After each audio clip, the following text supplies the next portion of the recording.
Surguja police लगातार cyber awareness के संबंध में स्कूल, कॉलेज और अन्य विभिन्न माध्यमों से प्रचार प्रसार कर रहा है और सरगुजा पुलिस का ज़्यादा से ज़्यादा यही उद्देश्य है कि लोग जो साइबर अवेयर होते हुए जितने ठग हैं उनसे बचें और अपनी जो महत्वपूर्ण पूंजी है उनको बचा सके। पिछले कुछ दिन में देखने में आया है कि साइबर ठगों के द्वारा जो है वो लगातार नए-नए तरीकों के द्वारा साइबर ठगी जो है वो की जा रही है। जिसमें कि वीडियो कॉल से भी ठगी होता है और अननोन लिंक दे करके उसको टैप करने से भी पैसे जो है उनके अकाउंट से निकलते जा रहे हैं। इसके संबंध में सभी लोगों को ये जानकारी होनी चाहिए कि किसी भी प्रकार का कोई अत्यधिक लाभ या अत्यधिक प्रलोभन पैसा देने का अगर कोई कर रहा है तो निश्चित रूप से वो ठग हो सकता है। तो जब तक कि उसकी वास्तविकता को जान ना लिया जाए, तब तक उसमें पैसा इन्वेस्टमेंट नहीं किया जाए। साथ ही साथ अपनी व्यक्तिगत जानकारी जो है वो किसी के साथ में शेयर नहीं करना चाहिए। अगर हम शेयर मार्केट का काम कर रहे हैं तो शेयर मार्केट की अगर पूरी जानकारी है तभी हम उसमें जो है उसका काम चालू करें। अज्ञात सोर्स से अगर कोई लिंक आ रहा है तो उस लिंक को कभी भी जो है वो ओपन नहीं करना चाहिए।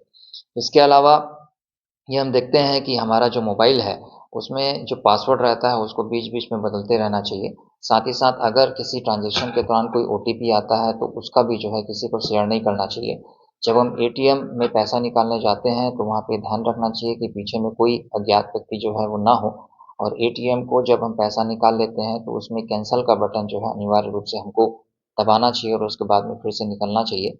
इसके अलावा हमको साइबर अवेयरनेस के जो टिप्स सरगुजा पुलिस के द्वारा दिए जाते रहे हैं, उसका लगातार उसको अवलोकन करते रहना चाहिए। तो इन सब जानकारियों के द्वारा जो है हम साइबर ठगी से निश्चित रूप से बच सकेंगे। जो साइबर ठग हैं वो लगातार नए-नए तरीके जो है वो इजाद कर रहे हैं। कभी वो ये बताते हैं कि आपके बच्चों का अपहरण हो गया है, ब्लैकमेलिंग के द्वारा जो वो पैसा लेते हैं।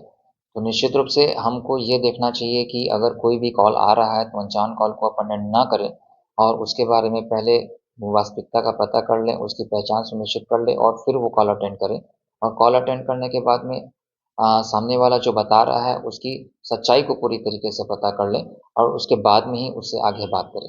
अगर कोई लोग ठगी का शिकार हो जाते हैं तो सबसे पहले क्या करना चाहिए उन्हें? सबसे पहले जो टोल फ्री नंबर दिया है उसमें अपने जो पैसा उन लोगों ने जो दे दिया है उसको ब्लॉक करवाना चाहिए। साथ ही साथ जो साइबर थाना है उसके माध्यम से भी कार्रवाई करवानी चाहिए।